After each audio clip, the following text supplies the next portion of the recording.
En général, quand on pense au 10 plaies d'Égypte, on rentre tout de suite dans un monde miraculeux, spectaculaire. Mais le but de la Torah, c'est pas seulement de nous impressionner, mais c'est de nous transmettre un message. Notre paracha parle des 3 dernières plaies, essayons d'écouter ce que ces plaies ont à nous dire. On part du principe que chaque punition dans la Torah a une logique. On ne parle pas ici de vengeance ou de cruauté, mais d'une conséquence liée à une attitude mauvaise et d'un message éducatif pour celui qui a fauté, mais aussi pour ceux qui sont témoins de la punition.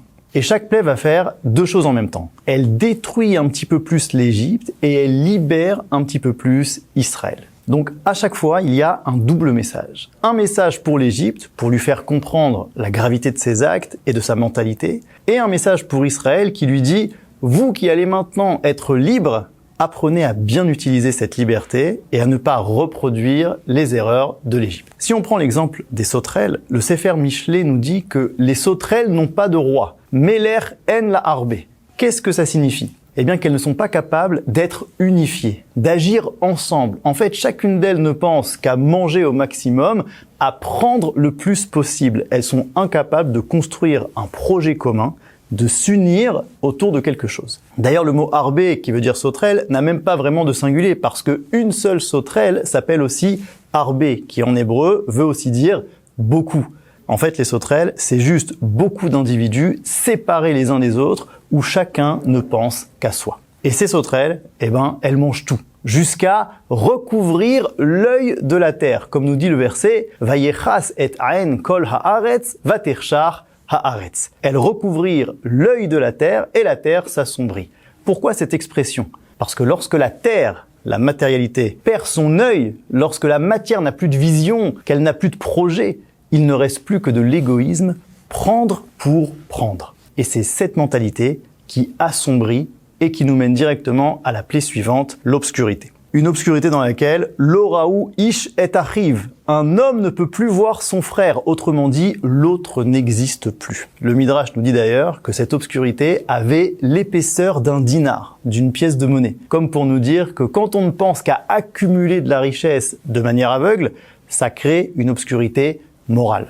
Le message est clair pour l'Égypte. Voyez où mène une société fondée sur l'égoïsme. Et la Torah précise qu'au même moment où chez les Égyptiens on est dans le noir, chez les Bnei Israël, il y a de la lumière. Où les Chol Bnei Israël aya or bemoshvotam, c'est-à-dire qu'Israël, au moment même de sa libération, reçoit la mission de créer un autre modèle de société. Un modèle où chaque individu fait partie d'un collectif. Non seulement on voit son frère, on l'aide, mais aussi une société qui nous réunit autour d'un projet commun.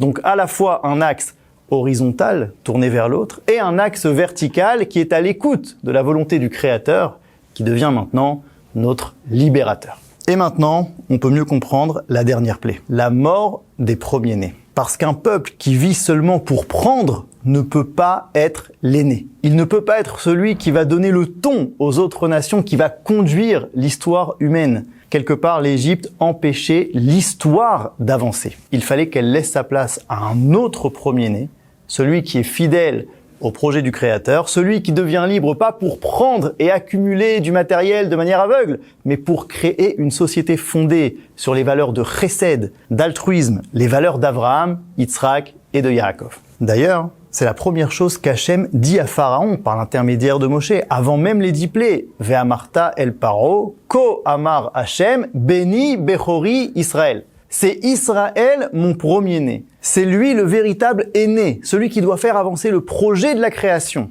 Donc la sortie d'Égypte, c'est pas seulement l'arrêt des souffrances, c'est la possibilité de continuer l'histoire humaine. C'est l'histoire elle-même qui est libérée. Et pour cela, il fallait détruire l'Égypte dans son essence, déraciner sa mentalité de chaque maison, de chaque foyer. Et on voit très bien le contraste entre les maisons des Égyptiens et celles des Hébreux lors de cette dernière plaie. Chez les Égyptiens, en baït asher en sham met, il n'y a pas une maison où il n'y a pas de mort. Et au même moment, chez les Bnei Israël, qu'est-ce qu'on fait ?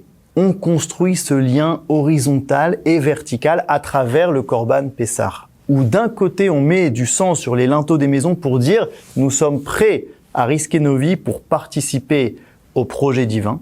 Et de l'autre, on mange le Korban Pessar pas chacun pour soi, mais en groupe, avec ses voisins, comme c'est écrit, Velakar hu ushreno akarov el beto, et il s'associera avec son voisin pour manger le Korban Pessar, comme on dit dans la Haggadah, quiconque a faim, qu'il vienne manger avec nous le Korban Pessar.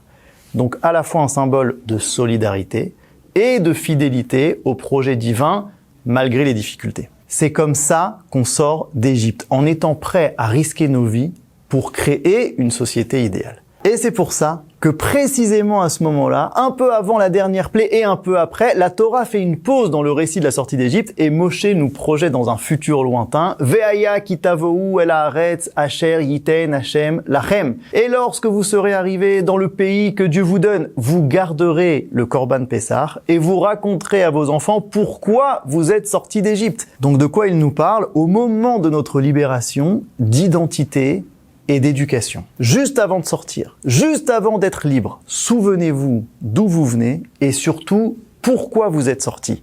Et c'est ce message que vous transmettrez à vos enfants. À nous aussi de ne pas l'oublier. Shabbat Shalom.